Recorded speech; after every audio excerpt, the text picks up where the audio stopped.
मयंक एक multinational company में branch manager की जॉब करता था। एक दिन मयंक को ऑफिस से घर जाने के लिए लेट हो गया था। सर्दी की मौसम होने के कारण रात भी बहुत जल्दी हो गई थी। ठंड भी बहुत शुरू में हो चुकी थी।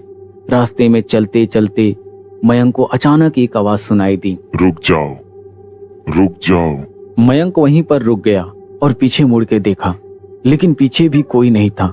फिर से वही आवाज सुनाई दी, सामने देखो, सामने देखो। जैसे ही मयंक ने सामने देखा तो उसे जमीन पर कुछ चमकती हुई चीज दिखाई दी। मयंक दौड़ के उस चीज के पास गया और देखा तो यह कोई साधारण चीज नहीं थी, बल्कि एक चमकता हुआ हीरा था। उसने वह हीरा अपने हाथ में लिया। उसकी चमक देखकर मयंक की खुशी का ठिकाना न रहा। लेकिन मयंक को कहाँ पता था कि यह कोई साधारण हीरा नहीं, बल्कि एक मायावी हीरा है। अचानक उस हीरे में से आवाज आई, अगर तुम्हें और हीरे चाहिए तो इस जमीन को खोदो। इस जमीन के नीचे बहुत सारे हीरे हैं। मयंक खुश हो गया। उसने उस हीरे को अपनी जेब में डाला और जमीन खोदना शुरू किया। करीब 2 फीट खोदने के बाद अचानक मयंक डर के मारे चिल्लाने लगा। उसके कारण उसका संतुलन खो गया और जमीन पर गिर गया, क्योंकि उस गड्ढे में से हीरे मोती नहीं बल्कि किसी इंसान का कटा हुआ सर मिला। अचानक वह सर हवा में उड़ने लगा और बोला, डरो मत, मैं तुम्हें कोई हानि नहीं पहुंचाऊंगा।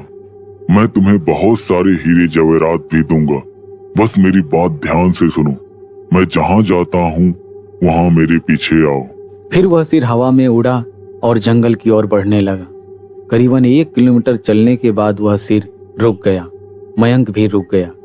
फिर उस सिर ने मयंक से कहा, इस जमीन के भीतर बहुत सारे हीरे मोती जवाहरात छुपे हुए हैं। इस जमीन पे खोदने का काम शुरू करो। मयंक खुश हो गया और उस जमीन को खोदने का काम शुरू कर दिया।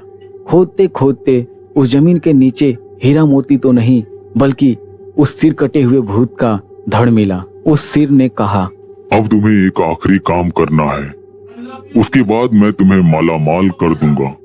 तुम्हें कहीं से भी 1 लोटा खून लाना होगा। मयंक ने बोला, 1 लोटा खून? पर मैं 1 लोटा खून कहाँ से लाऊंगा? उस सिर ने कहा, चलो मेरे साथ। वो डरावना चेहरा मयंक को साथ लेकर थोड़ी दूर पे गया। वहां उसने एक इंसान को जाते हुए देखा। वो सिर बोला, उस इंसान को मारकर उसका खून ले आओ। मयंक डर गया और बोला, नहीं नहीं, यह मुझसे नहीं होगा। मैं यह नहीं कर सकता हूँ। अगर तुमने यह काम नहीं किया तो मैं तुझे बहुत बड़ी मुसीबत में डाल दूंगा। फिर तुम्हारी पूरी जिंदगी नरक बन जाएगी। मयंक ने हाथ जोड़कर उससे कहा, मुझे माफ कर दो। अगर मैंने उसे मारा तो मुझे पुलिस गिरफ्तार कर लेगी और मुझे जेल जाना पड़ेगा। उस सिर ने अपने तंत्र की शक्ति से एक छुरी और लोटा प्रकट किया और गुस्से से बोला, अगर तुम मेरा यह काम नहीं करोगे तो मैं तुम्हारे पूरे परिवार को मौत के घाट उतार दूंगा। सोच लो। मयंक ने मजबूरी में आकर उस आदमी को मार डाला और उसका खून लेकर उस सिर कटे भूत के पास आ गया। वो सिर खून को देखकर बहुत खुश हुआ और बोला, यह खून मेरे शरीर पे डाल दो। उस सिर के कहने पर मयंक ने खून को उसके शरीर पे डाल दिया। फिर कुछ ही देर में वो कटा हुआ सिर उस शरीर पे जुड़ गया।